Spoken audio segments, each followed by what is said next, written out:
Kasus dugaan kredit macet senilai 300 miliar rupiah di Bank Sulut Go kembali terangkat ke permukaan. Sejumlah aktivis LSM mempertanyakan kelanjutan kasus ini. Ya, kasus ini sejak tahun 2019 yang lalu. Publik ingin tahu penanganannya, terutama mereka yang terlibat atau jadi penyebab terjadinya kredit macet tersebut. Ujar Martin, salah satu aktivis pemuda Sulawesi Utara, kepada wartawan di Manado Sabtu kemarin. Informasi yang diperoleh MMC Group, Kejaksaan Tinggi Sulawesi Utara sudah pernah meminta keterangan sejumlah pihak terkait kasus ini pada Juni 2021 yang lalu.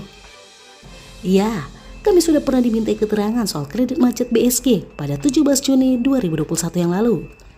Saya datang dan memberikan keterangan yang dibutuhkan, kata Ricky Sembung, Direktur Utama PT Sinar Terang Lestari waktu yang lalu. Diketahui PT Sinar Terang Lestari adalah salah satu dari 3 perusahaan yang mengajukan pinjaman ke BSG. 2 perusahaan lainnya adalah PT Sinar Karya Mega Persada dan PT Erik Go Grandinarto. Ketiga perusahaan ini adalah milik TL alias Tommy, orang yang disebut-sebut punya kedekatan dengan orang kuat di Sulawesi Utara. Tommy dibantu pengusaha yang juga keluarganya FC alias Teng Hun. Saat diminta keterangan, Ricky bicara apa adanya. Saya sampaikan kalau saat mau bertanda tangan di notaris, kami hanya tahu sebesar 175 miliar rupiah. Tiba-tiba terdengar sudah 300 miliar rupiah, ucapnya. Ricky mengaku tak pernah melihat uang itu sejak pencairan. Jangankan itu, gaji saya sebagai direktur utama tak pernah diberikan, katanya. Lantas, digunakan untuk apa dana pinjaman ratusan miliar tersebut? Ricky menyebut untuk pembiayaan sejumlah proyek konstruksi di berbagai tempat. Tapi saat uang cair, saya tidak tahu digunakan untuk apa, ujar dia lagi. Informasi dari berbagai sumber, pencairan kredit tersebut melalui karyawan BSG berinisial EM alias Elsya. Kredit berturut-turut dicairkan Elsya semasa ia bertugas di BSG cabang Bitung, kemudian kantor cabang Calaca, dan terakhir kantor cabang utama Manado.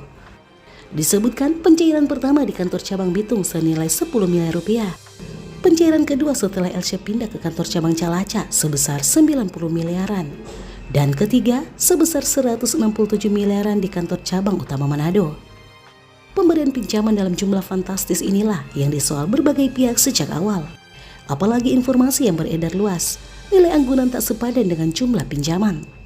Dari data yang kami peroleh, Teng Hun menyodorkan anggunan 30 hektar tanah, toko dan rumahnya. Tapi setelah dihitung itu, anggunan itu juga masih jauh dari jumlah pinjaman, kata salah satu sumber yang meminta namanya tidak dipublis. Ia menyebut kalau setelah pinjaman keluar, sang pengusaha membeli alat-alat berat. Nah, alat-alat berat ini yang menjadi anggunan untuk proses pencairan pinjaman terakhir, ucapnya. Lantas, sudah sejauh mana proses penanganan kasus tersebut oleh Kejaksaan Tinggi Sulawesi Utara? Publik pun terus mempertanyakan. Terkait hal ini, MMC TV pun coba menghubungi pihak terkait lewat via WhatsApp. Tapi sayang sekali, pihak Bank Sulut Go tidak memberi tanggapan.